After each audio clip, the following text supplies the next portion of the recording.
아, 안녕하십니까. 오늘은 엠보 선기법 중에서 미두 부분, 즉 눈썹 머리 부분을 어떻게 만드느냐 하는 방법으로 말씀을 좀 드리도록 하겠습니다. 엠보 눈썹 전체를 만드는 방법 중에서 가장 어려운 부분이 바로 이 미두 부분입니다. 눈썹 머리죠. 눈썹의 미두 부분의 시술이 왜 어렵냐 이렇게 물으시는 분들이 계실 수 있습니다만, 눈썹은 왼쪽과 오른쪽으로 구분을 합니다. 물론 아이라인도 왼쪽과 오른쪽으로 이렇게 구분이 되는데, 하지만 이게 양쪽 눈썹 중에서 머리 부분은 기술자의 위치와 자세, 그리고 이 파지법, 왼손이 파지법이죠. 파지법이 가장 민감한 영향을 받는 곳이 바로 눈썹 머리 부분입니다. 눈썹 머리 부분이라고 하는 곳인데, 눈썹 이 미두 부분은 미간, 그러니까 눈썹과 눈썹 사이에 위치하고 있어서 시술 부위가 이게 평평하게 보입니다. 평평하게 보이긴 하지만은 엠보펜을 잡고 있는 이 오른손과 오른손으로만 시술할 수 없기 때문에 이 얼굴을 파지하고 있는, 즉 왼손을 어떻게 해야 되느냐가 굉장히 중요한 부분이라고 할 수 있습니다. 물론 엠보 눈썹 전체를 시술하는데 파지법이 다 존재하겠습니다만은, 특히 이 눈썹 앞부분을 만드는데 파지법이 가장 어렵다는 말씀을 드리고 있는 겁니다. 이러한 파지법을 잘 모르시는 분들이 이 빙빙 눈썹을 하게 되는데, 빙빙 눈썹이라고 하는 것은 앞선 영상에도 있습니다만은 기술자가 오른쪽, 왼쪽 또는 머리 위쪽으로 이렇게 빙빙 돌아가면서 하는 기술을 우리가 빙빙 눈썹이라고 한다고 했습니다.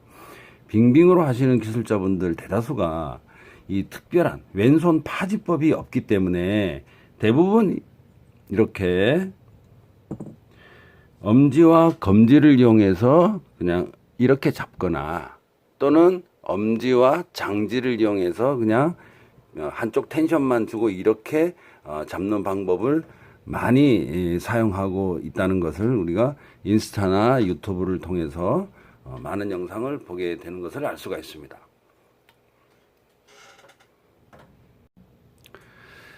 자, 그럼 여기서 빙빙의 방법으로 시술하지 말라고 하는 것이냐, 이렇게 또 이게 물으시는 분들이 계실 것입니다.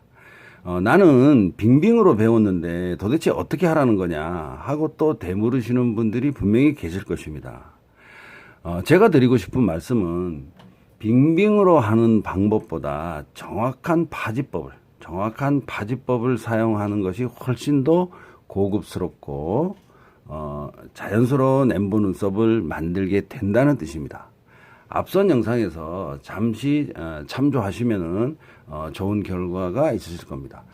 오늘은 엠보 눈썹의 머리, 이 엠보 눈썹의 머리를 제가 제 손에 그렸습니다만은, 엠보 눈썹의 머리 부분을 어떻게 만드느냐 하는 방법을 말씀을 드리면, 제가 오른손잡이이기 때문에 오른눈썹으로 설명을 좀 드려보겠습니다. 미두의 형상과 이 미두 눈썹 머리의 형상은 사실은 여러 가지가 있습니다. 만들어내는 방법이 여러 가지가 있는데, 일단 첫 번째, 눈썹 머리가 크냐 작느냐 하는 소미두와 대미두로 나누어지게 됩니다. 소미두는 눈썹 머리의 크기가 눈썹 전체의 크기의 3분의 1보다 작게 만들어지면은 소미두, 그러니까 작은 눈썹 머리에 해당하는 것이고, 눈썹 미두의 크기가, 머리의 크기가 눈썹 전체에서 3분의 1보다 더 크게 만들어지면은 대미두에 속한다, 이런 뜻입니다. 여기서 또 눈썹의 크기, 전체 크기와 머리의 크기가 왜 그렇게 중요하냐, 또 이게 말씀이 있으시는 분들이 계실 텐데요. 그냥 대충 만들면 되지 뭘 그렇게 그게 중요하냐. 근데 눈썹의 크기와 눈썹 머리의 크기는 중국형 눈썹과 또는 각진 눈썹이죠. 중국형 눈썹과 표준형 눈썹을 결정짓는데 엄청난 중요한 요소가 된다는 뜻입니다. 그냥 눈썹 전체적인 모양만 봐서는 각진 눈썹이면 중국형이고 그냥 일자형 눈썹은 그냥 표준형이다, 한국형이다 라고 하지는 않습니다. 수지기법이나 화장형 기법에서는 눈썹 전체를 같은 톤이나 컬러 또는 진하기로 하지 않는다는 것을 여러분들이 알 수 있듯이 엠보 기법에서도 눈썹 머리와 몸통으로 연결하는 과정에서 대미도와 소미도가 결정이 된다는 뜻입니다. 자, 그러면 제가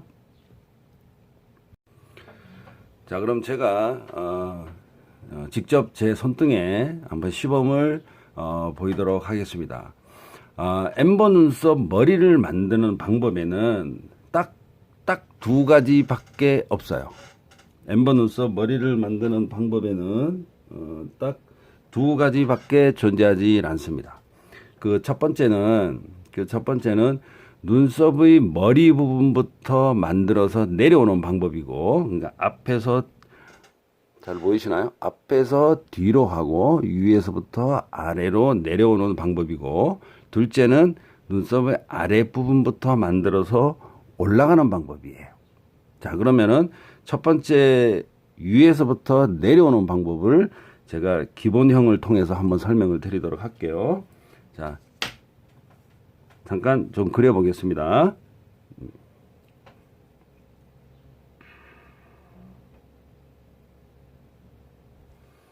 아이고, 제가 지금 자세가 잘 안 나와서 지금 떨고 있습니다. 잠깐만요. 자, 이렇게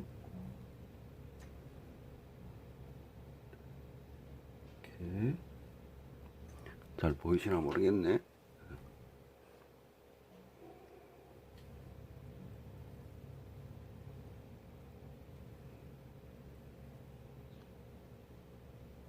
자, 예를 들어서 요게 지금 만드는 방법이 요게 이제 보통 이제 우리가 1형식 1단이라고 이제 말을 합니다. 1단. 요건 이제 눈썹 머리를 만드는 뼈대 기본형이죠. 기본형 뼈대인데 첫 번째에서는 90도, 이거 빨간 선이 보이죠? 90도이거나 90도보다 작은 예각으로 만드는 것을 우리가 기본 정선이라고 합니다. 물론 이상한 방향으로 갈 수 있는 선의 흐름도 있어요. 근데 그거는 응용형일 뿐이에요. 자, 요거는 이제 기본형이 이렇게 된다는 뜻이죠. 자, 요게 위에서부터 아래로 만드는 방법 중에, 자, 이렇게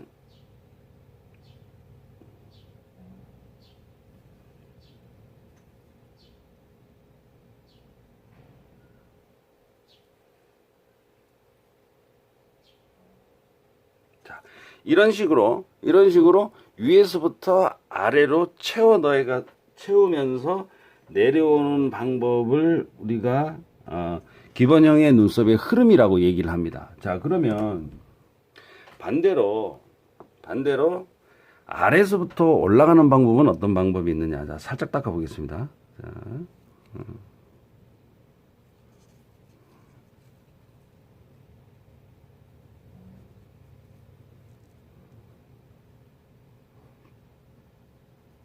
자, 상처도 안 나고 깨끗하게 지워졌어요. 자, 아래에서부터 위로 올라가는 방법은 어떤 방법이 있느냐. 자, 보이시나요? 제가 각도가 좀 잘 안 맞습니다. 조금 파지가 조금 이상하더라도 이해 좀 해주세요. 자, 여기서 아래쪽부터 먼저 만드는 거예요. 자, 아래쪽으로 이렇게. 자, 보통 이제 뭐 유튜브 영상이나 이게 뭐 인스타 이렇게 보면은, 자, 이런 식으로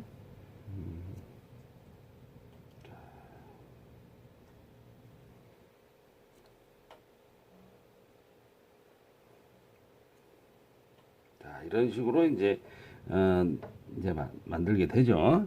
자, 이런 식으로 만들게 되는데, 이게 이제 뭐 2형식이라고 그러고 3형식이라고 하는데, 이 개수는 사실은 뭐 이까지 나갈 수도 있어요. 근데 개수 조절하는 거는, 그거는 이제 특별한 방법이 속하지 않는 거고, 여기서부터 이제 아래에서부터 위쪽으로 이렇게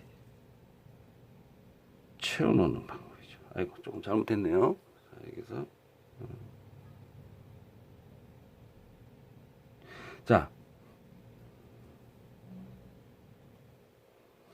자, 이런 식으로 만들어지는 기술이 있어요. 이런 식으로 눈썹 머리를 만들어지는 방법이 있는데, 요 방법은, 특별한 기술이 있는 게 아니에요. 요거는 특별한 기술이 아니고, 그냥 눈썹에 머리를, 만드는 그냥 방법 중에 그냥 하나일 뿐이죠. 그러니까, 이 두 가지 방법을 다 사용하셔도 됩니다. 자, 다시 한번 그려 볼게요. 좀 지워졌네요. 자, 이렇게 됐습니다. 이 두 가지 방법을 다 사용해도 되는데, 가장 좋은 방법은 첫 번째 방법인 위에서부터 아래로 내려오는 방법이 가장 좋은 방법이라고 할 수 있습니다. 그 이유는 눈썹의 형태를 만들 때마다 이게 중국형 눈썹인가 표준형 눈썹인가를 말할 때 기준이 되는 것이 이 아래선이 아닙니다. 이 아래선이 아니고 위에선입니다. 이게 위에선 자체가 눈썹의 뼈대를 만들고 있는, 그러니까 눈썹의 모양이 중국형이다, 한국형이다는 또는 눈썹의 포지션을 얘기를 할 때는 이 위에 눈썹의 라인이 굉장히 중요합니다. 물론 아래 눈썹 라인이 안 중요하다는 얘기는 아니고, 위에 눈썹 라인을 가지고 눈썹에 뭐 꺾인 눈썹이다, 갈매기형 눈썹이다, 이렇게 이제 말을 한다는 뜻이죠.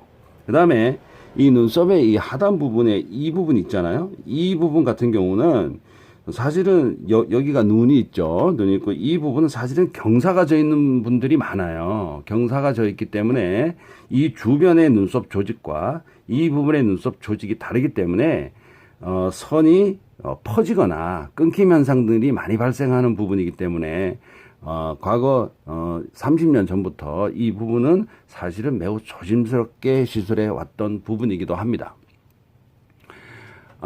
이 부분을 바로 이제 미심 부분이라고 하죠. 미심, 눈썹 중에서 가장 깊숙한 부분이다, 이런 뜻인데, 시술 전체 과정을 놓고 보면은 이 부분은 가장 약하게 시술해야 되고, 또는 선 한두 개 정도는 생략하거나 빼먹을 수도 있는 부분이기 때문에 아래 부분을 기준하여 시술하는 것보다 위에서 아래로 내려오는 방법을 사용하는 방법을 권해드리고 싶다는 말씀입니다. 자, 이제는 눈썹의 앞부분의 연출 방법과 그 모양입니다. 엠버의 선기법에서 이 머리 부분의 연출 방법은 사실은 수백 가지가 나옵니다.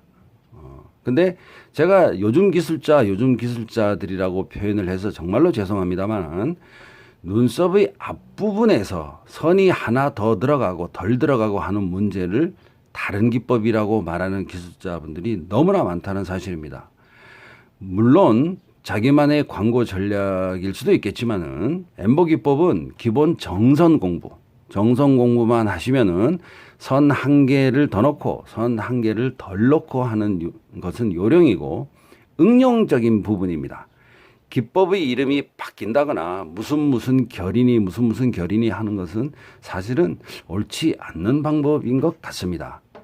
그러면은 제 입장에서 예를 들어서 중국형, 뭐 패턴형, 응용형, 앞에서 말씀드린 바와 같이 소미드형, 대미드형 등등 선이 또는 모양이 살짝 틀리다고 해서 눈썹 이름을 전부 다르게 붙여놓고 홍보를 하게 되면 아마 기술을 배우고 싶은 사람들은 짜증만 날 거예요.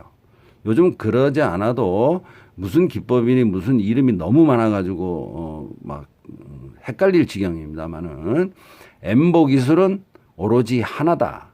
다만 기술자의 역량에 따라서 선의 흐름이나 방향이나 그 개수가 결정지에 된다는 뜻입니다.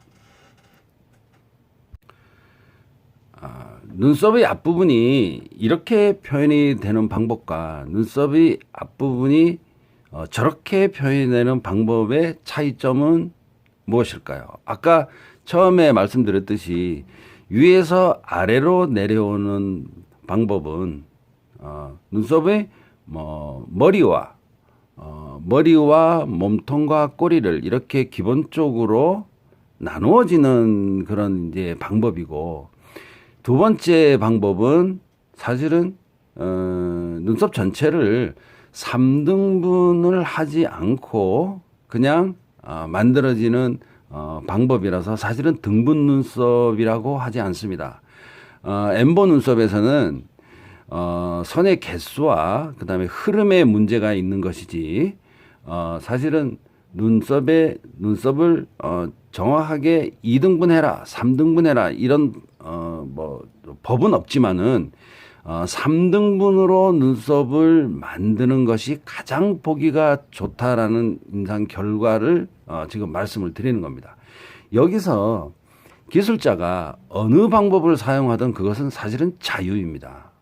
1번 방법으로 배우신 분들은 1번으로 사용할 것이고 2번 방법으로 배우신 분들은 2번으로 사용할 것입니다. 저는 개인적으로 저한테 배우시는 분들은 표준 기술 1번을 먼저 알려드리고 정선 공부를 시킨 다음에 그 다음에 2번과 같이 그런 눈썹을 만드는 방법도 있다라고 가르쳐 드리고 있습니다. 하지만 27년을 엠보 기술가로 살아온 저희 입장에서는 좀 냉정하게 만약에 판단을 해주라고 한다면은 저는 1번의 방법이 가장 무난한 방법이라고 말씀을 드리고 싶습니다. 여기 보면은 이게 빨간 표시가 되어 있는 거 있죠. 이게 피가 아닙니다. 그냥 제가 이제 펜으로 그린 건데, 1번 기술은 뭐냐? 1번 기술은 여기서 자, 처음에 시작하는 선이 여기서 이제 90도로 시작을 하면서 안쪽으로 예각으로 흐르는 각을 가장 기본으로 하는 선이라고 말씀을 드리고 있는 겁니다. 엠보 기술은 배워도 끝이 없다는 말이 바로 이런 데서 나오게 된다는 뜻입니다. 우리 선배 기술자들이 사실은 후배 기술자들을 너무 헷갈리게 하고 있는 거예요. 막 선이 하나 조금만 더 들어가도 다른 기술이다, 또는 뭐 이렇게 해도 다른 기술이다.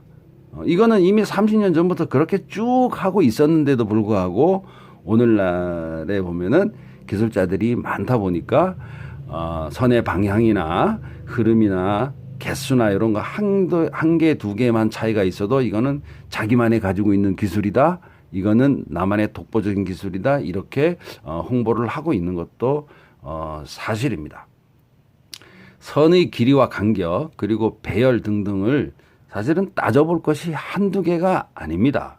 그걸 전부 다 기법 이름으로 바꿔가지고 부르게 되면은 기술을 배우고자 하시는 분들이 너무나도 짜증나는 일입니다.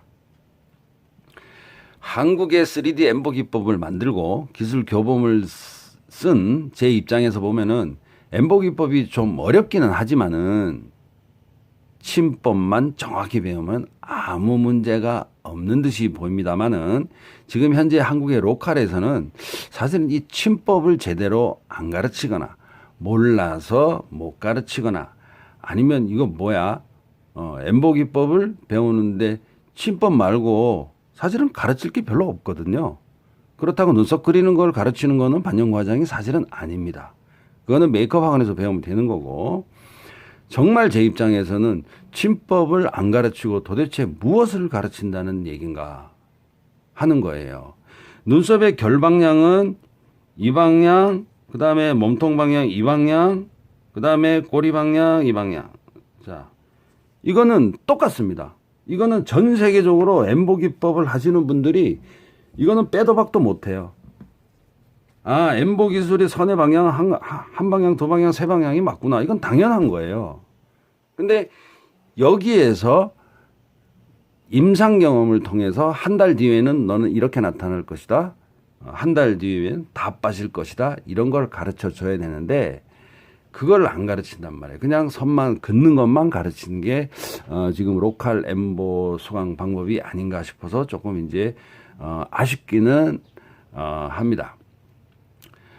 요즘은 누가 엠보 기술을 잘한다기보다는 누가 사진을 잘 찍어서 광고를 열심히 하느냐 하는 게 사실은 기술처럼 보이는 시대이기 때문에 예전같이 기술가를 위한 기술은 사실 점점 사라지고 있다고 해도 과언이 아닙니다.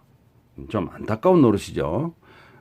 그래서 이런 부분들 때문에 옛날에 사드 오기 전에 한국 기술자들이 중국에 2만 명, 3만 명씩 나가서 시술하고 다니고 막 이랬는데 지금은 이제 거의 쫓겨났잖아요. 하나도 없습니다. 이제는 그렇게 못하죠. 이 엠보 기술은 사실 중국 기술이죠. 여러분들 아시다시피. 이 중국 기술을 가지고 중국 기술자보다 더 잘해야 되는데도 불구하고, 그렇지 못했죠. 사실은 중국에서. 그래서, 좀 안타깝습니다. 이제 그분들이 요즘에는 뭐 베트남이고, 태국이고, 말레이시아고, 저 인도까지 가 계시는 것 같더라고요. 이 침법은, 그립법과 그다음에 바지법, 니들 사용법 등을 모든 것을 포함해가지고 우리가 침법이라고 하고, 정선은 아까 말씀드렸듯이 이 선의 배열 있잖아요. 선을 배열, 간격, 길이, 위치 이런 것들을 종합을 했을 때 우리가 그것을 정선이라고 합니다. 정선이라고 합니다.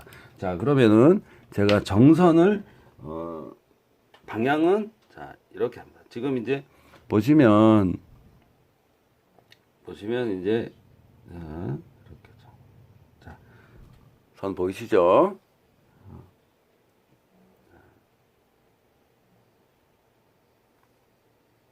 자, 이게 지금 선이 살짝 붙었어요. 이거 피부에서는 안 된다는 뜻이에요. 이게 자 다시